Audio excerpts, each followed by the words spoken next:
KP TV நேயர்களுக்கு வணக்கம். கண்டிப்பாக சப்ஸ்கிரைப் பண்ணுங்கள். பிடிச்சிருந்தா அந்த லைக் பட்டனையும் கிளிக் பண்ணுங்கள்.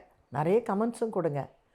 இன்றைக்கி நான் உங்ககிட்ட ஷேர் பண்ண போகிறது, வாழ்க்கையில் ரொம்பவும் போராடி இன்றைக்கி மிகப்பெரிய உச்சமான இடத்த பிடிச்ச ஒரு நடிகை. அவங்களுடைய கதையை பற்றி தான் உங்ககிட்ட பேச போகிறேன்.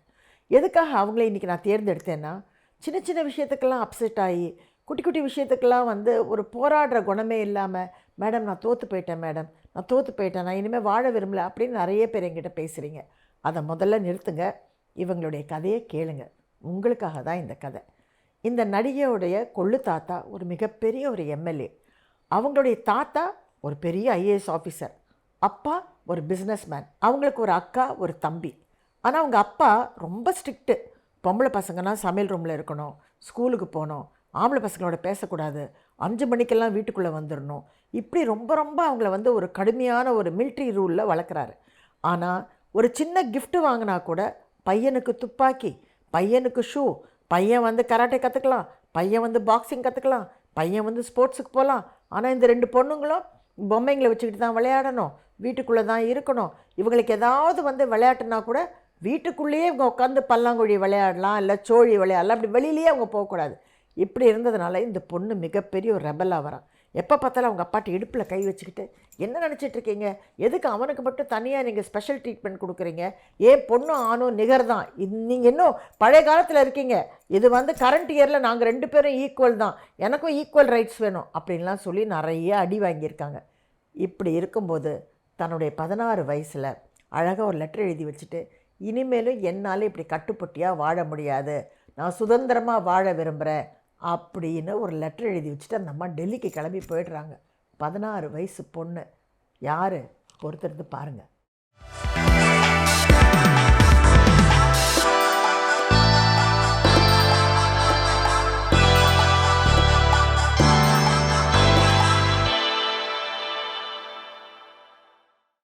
பதினாறு வயசுலேயே தனியாக டெல்லிக்கு ஒரு லேடிஸ் ஹாஸ்டலில் ஒரு ரூம் வாடகைக்கு எடுத்து அங்கே இருக்க தேட்டர் கம்பெனிலெலாம் ஒர்க் பண்ணுறாங்க. குட்டி குட்டி நாடகங்களில் சைடு ரோலு, சின்ன ரோலு இதெல்லாம் ஆக்ட் பண்ணுறாங்க. அப்போ அவங்களுக்கு ஒரு நல்ல ஃப்ரெண்டு கிடைக்க, இவ்வளோ நல்லா இருக்க, இவ்வளோ டேலண்டடாக இருக்க, இவ்வளோ நல்லா ஆக்ட் பண்ணுற, நீ பாம்பேயை நோக்கி போ, நீ டெல்லியில் இருந்தனா உன்னால் முன்னுக்கு வர முடியாது. டெல்லி மோர் தேட்டர் ஆர்ட்டு, ஏன்னா என்எஃப்டிசி அது ஒரு டிஃப்ரெண்ட் டைப். அது டோட்டலாக அங்கே இருக்கிற ஒரு அகாடமிலாம் எப்படின்னா, தூர்தர்ஷன் இருந்தாலும் சினிமா அதில் வரணும் முன்னுக்குன்னு நினைக்கிறவங்க கண்டிப்பாக பாலிவுட்டை நோக்கி போகணும் அப்படின்னு அவங்க சொல்கிற அந்த அட்வைஸ் எடுத்துக்கிட்டு இந்த பொண்ணு தனியாக பாம்பேக்கு மறுபடியும் ஒரு லேடிஸ் ஹாஸ்டலில் தங்குறான். இந்த லேடிஸ் ஹாஸ்டலில் அவளுக்கு ஒரு ஆன்ட்டி, அதாவது ஒரு வயசான அம்மா ஃப்ரெண்ட் ஆகிறாங்க. இவங்க 2 பேருக்குமே ஒரு சினிமா மோகம் இருக்குது. இவன் நிறைய எப்படியோ தேடி தேடி தேடி குட்டி குட்டி ஆடெல்லாம் இந்த பொண்ணு பிடிச்சிட்றான். சின்ன சின்ன ஆடெல்லாம் பிடிச்சி இவன் நடிக்க ஆரம்பித்தோடனே இந்த ஆன்ட்டி சொல்கிறாங்க, எனக்கு கூட சினிமாவில் நடிக்கணும்னு ஆசை, நீ போகிற இடத்துக்கெல்லாம் நானும் கூட துணைக்கு வரேன், அப்போ எனக்கும் சேர்ந்து ஏதாவது கிடைக்கும் இல்லைன்னு இவங்க 2 பேரும் ஒரு ஜுகல்பந்தி மாதிரி ஒரு ஜோடி ஆகிடுறாங்க. அவளுக்கும் தனக்கு ஒரு பாதுகாப்பாக ஒரு ஆன்ட்டி கூட வர்றது நல்லது தானே அப்படின்னு நினைக்கிறான். இந்த மாதிரி நேரத்தில் தான் அவங்க ஒரு ஆக்டரை மீட் பண்ணுறாங்க. அந்த ஆக்டரை அவங்க ஒரு ஆடு ஷூட்டிங்கில் மீட் பண்ணுறாங்க. அந்த நடிகர் அப்போ ரொம்ப பாப்புலர், ரொம்ப ஸ்மார்ட்டாக இருப்பார். அவருடைய மனைவி நிறைய தமிழ் படத்துலையும் தெலுங்கு படத்துலையும் நடிச்சிருக்காங்க. இன்ஃபேக்ட் எனக்கு அவங்கள ரொம்ப நல்லா தெரியும். நானும் அவங்கள ஒரு தெலுங்கு படத்தில் கூட ஒன்றா ஆக்ட் பண்ணியிருக்கோம். அவங்க இவருடைய விஷயங்கள் எல்லாத்தையும் எனக்கு சொல்லியிருக்காங்க.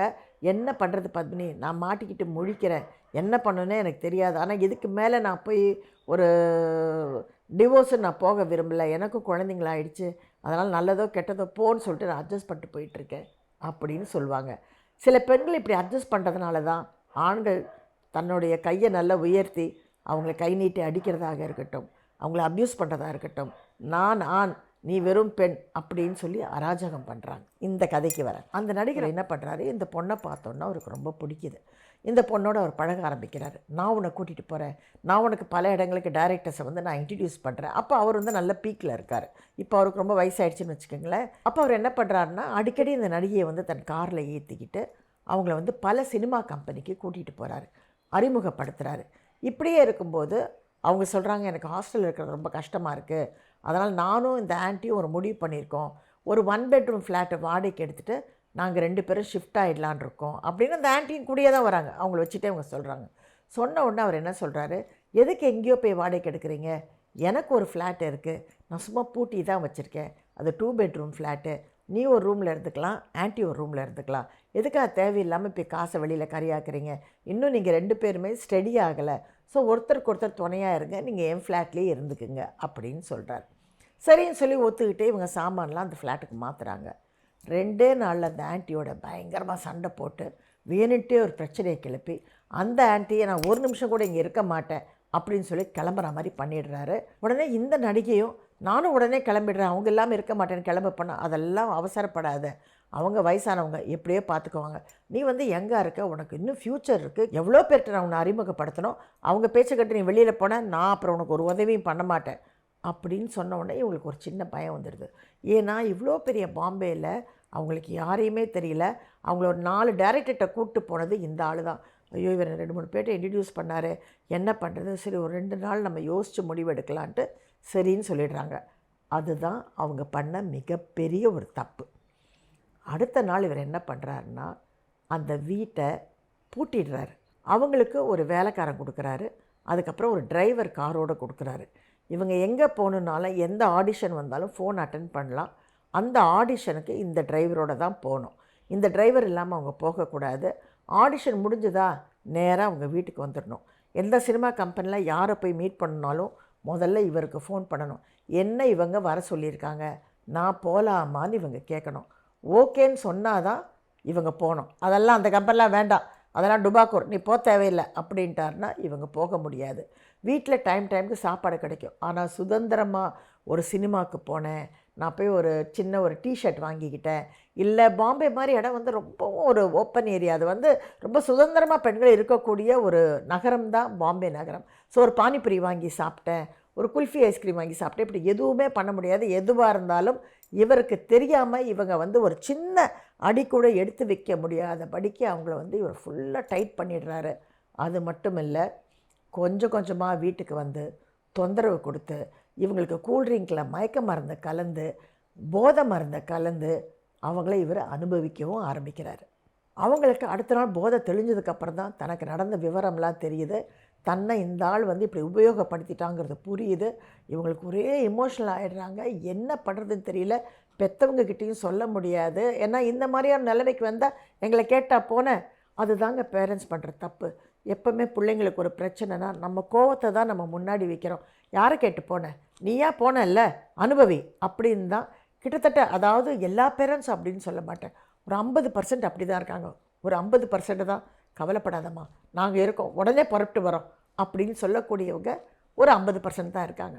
ஸோ இந்த பொண்ணு பயந்துக்குது எப்படி சொல்கிறதுன்னு.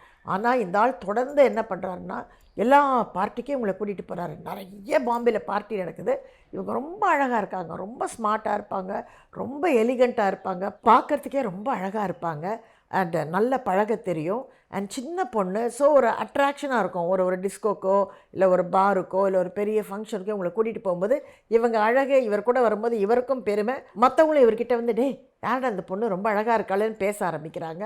நிறைய துபாய் பார்ட்டிஸ் எல்லாம் நடக்குது. இவங்களுக்கு ஒரு கட்டத்தில் பயம் வந்துடுது, எங்கேயாவது துபாய் ஷேக்குக்கு தன்னை இந்த ஆள் விற்றுருவானோ அப்படிங்கிற ஒரு பயமும் வருது. ஆனால் இவர் என்ன பண்ணுறாருனா இந்த பொண்ணு தகராறு பண்ண ஆரம்பிக்க அடிக்கடி போதை ஊசியும் போட்டுடுறாரு. இப்படி இருக்கும்போது இந்த பொண்ணு ஒரு நாள் இத்தனைக்கும் போதையோடைய ஜன்னலில் உடச்சிக்கிட்டு எகிரி குதித்து அந்த வீட்டில் இருந்து போலீஸ் ஸ்டேஷனுக்கு வந்துடுறாங்க. போலீஸ் ஸ்டேஷனுக்கு வந்து அவங்க அந்த போலீஸ் ஸ்டேஷனில் கம்ப்ளைண்ட் பண்ணுறாங்க. அதுக்கப்புறம்தான் போலீஸ் அந்த ஆளை கூப்பிட்டு வார்ன் பண்ணுறாங்க, இந்த பொண்ணுடைய வாழ்க்கையில் நீ மறுபடியும் வந்தன்னு தெரிஞ்சது உன்னை தொலைச்சிடுவேன்னு. ஆனால் அந்த ஆளை வந்து அரெஸ்ட் பண்ணல. ஒரு பொண்ணு மைனர் பொண்ணை கூப்பிட்டு வீட்டில் அடைக்கலம் கொடுத்து அந்த பொண்ணை ரொம்ப தகாத முறையில் அவர் வந்து உபயோகப்படுத்தி ட்ரக்ஸு கொடுத்து போதை மருந்து ஊசி போட்ட அந்த ஆளை போலீஸ் அரெஸ்ட் பண்ணல. ஏன்னா அந்த ஆளுக்கு அவ்வளோ ஒரு பவர், அவ்வளோ பெரிய பெரிய ஆஃபீஸர்ஸ்லாம் அவருக்கு தெரியும். அதனால் வெறும் வார்ன் பண்ணி ஒரு அரெஸ்ட் பண்ணுற மாதிரி ஒரு பூச்சி காமிச்சு அவரை மிரட்டி அவரை அமுச்சிடுறாங்க. அதுக்கப்புறம் இந்த பொண்ணு தனியாக வேற ஒரு வீடு எடுத்து வந்து வாழ ஆரம்பிக்கிறாள். இப்படி இருக்கும்போது அந்த பொண்ணுக்கு ஒரு மிகப்பெரிய ஒரு படத்தில் வந்து ஒரு அருமையான ரோல் கிடைக்கிது. அந்த ரோலில் அவள் ஆக்ட் பண்ணி அந்த ரோல் வந்து பயங்கரமாக பேர் எடுக்குது. ஆக்சுவலாக கதை பிரகாரம் அந்த ரோலில் ஆக்ட் பண்ணக்கூடிய பொண்ணுக்கு வந்து 28 வயசு. ஆனால் அப்போ இந்த நடிகைக்கு வயசு வெறும் 18 தான். ஆனால் 18 வயசு பொண்ணு 28 வயசு பொண்ணாக நடித்து ரொம்ப ரொம்ப பெரிய பேர் வாங்கின உடனே அந்த என்டையர் பாம்பேயே அந்த பொண்ணு பக்கம் திரும்பி பார்க்குது. யாருடா இந்த பொண்ணு இவ்வளோ சின்ன வயசில் இவ்வளோ நல்லா நடிச்சிருக்கான்னு சொல்லி அடுத்தடுத்து அவளுக்கு படம் வர ஆரம்பிக்குது. ஆனால் அந்த நடிகர் இந்த நடிகை சும்மா விடுறதா இல்லை, பயங்கரமாக பிரச்சனை கொடுக்க ஆரம்பிக்கிறார். இன்டைரக்டாக டைரெக்டாக இவளுக்கு மிரட்டலும், இவளுக்கு நிறைய பிரச்சனைகளும், போகிற இடத்துலலாம் இவளுடைய வேஷங்களை கெடுத்து, அந்த பொண்ணு போடாதீங்க சார், அது ஒரு ட்ரக் அடிக்ட் சார்ன்னு சொல்லி இவரே அந்த கம்பெனியில் போய் உட்காந்து, இவ ஆடிஷனுக்கு போனால் இவ போகிறதுக்கு முன்னாடியே அங்கே இவர் உட்காந்துருப்பாராம். ஸோ அவளால் சரியாகவே ஆடிஷன் கொடுக்க முடியாது, பயந்து அந்த இடத்துலேருந்து ஓடிடுவான். இப்படியெல்லாம் பிரச்சனை கொடுக்குறாரு. அப்படி இருக்கும்போது தான் அற்புதமான டைரக்டரோட ஒரு படத்தில் நடிக்கிறாங்க. அப்பா அவர்கிட்ட அழுதுகிட்டே எல்லா விஷயத்தையும் சொல்கிறாங்க. உடனே அந்த டைரக்டர் சொல்கிறாரு, நீ கவலைப்படாதம்மா, கொஞ்ச நாளைக்கு நீ எங்கள் வீட்டில் இரு, எப்போல்லாம் உனக்கு பிரச்சனை வருதோ உன் வீட்டை நீ காலி பண்ணாத, அதை அப்படியே வச்சுக்கோ. பட் நீ பிரச்சனைன்னு ஃபீல் பண்ணனா என் ஒய்ஃபும் இருக்கா, நான் அவளை உனக்கு அறிமுகப்படுத்துகிறேன்னு சொல்லி தன்னுடைய மனைவியை அவங்களுக்கு அறிமுகப்படுத்தி, எப்போல்லாம் உனக்கு பயமாக இருக்கோ நீ எங்கள் வீட்டில் இருக்கலான்னு சொல்லி பல நாட்கள் அவங்களுக்கு பிரச்சனை வந்தப்பெல்லாம் நைட்டு ஓடி வராங்க. அவர் அவங்க வீட்டில் அடைக்கலம் கொடுக்குறாரு. அந்த நடிகரால் அந்த வீட்டுக்குள்ளே நுழையவே முடியல. ஒரு நடிகையை வீட்டில் போட்டு பூட்டி போதை ஊசி போட்டு அவங்க அவ்வளோ கண்ட்ரோல் பண்ணி அவங்க வாழ்க்கையே சின்ன பின்னமாக ஆக்கிறதுக்காக முயற்சி பண்ண அந்த நடிகர் இன்றைக்கி ஒன்றுமே இல்லாமல் ஆர்டினரியாக இருக்கார். ஆனால் இந்த நடிகை இன்றைக்கி மிகப்பெரிய அளவில் ஒரு உச்ச நடிகையாக இருக்காங்க. அதுதாங்க வாழ்க்கை. Man proposes and God disposes. கடவுள் இந்த பெண் தன் வாழ்க்கையில் மிகப்பெரிய ஒரு உன்னதமான இடத்த அடையணும்னு முடிவு பண்ணிட்டார். அப்புறம் யாரால் தடுக்க முடியும்? பட் அதே சமயம் இந்த பொண்ணும் நான் விடவே மாட்டேன், என் ஃபேமிலி எதிர்த்துட்டு நான் இந்த ஊருக்கு வந்தேன், நான் வாழ்ந்து காட்டுவேன்னு அந்த போதையிலேருந்து வெளியே வந்து இன்றைக்கி அவங்க ஒரு மிகப்பெரிய ஒரு ஒரு பெரிய இடத்துல இருக்காங்க. இதை பார்த்து நம்ம மாதிரி ஆட்கள் இன்னும் மோட்டிவேட் ஆகணும். யார் அந்த நடிகை, அந்த ட்ரபிள் பண்ண ஆக்டர் யார்? இது ரெண்டையுமே அடுத்த எபிசோடில் பாருங்கள். அது மட்டும் இல்லைங்க, அடுத்த எபிசோடில் அவங்க உயிருக்கு உயிராக காதலிச்சிருந்த நடிகர் அவங்கள என்ன பண்ணாருங்கிறதையும் வெயிட் பண்ணி பாருங்கள். For more such exclusive contents, do subscribe this channel and click the bell icon.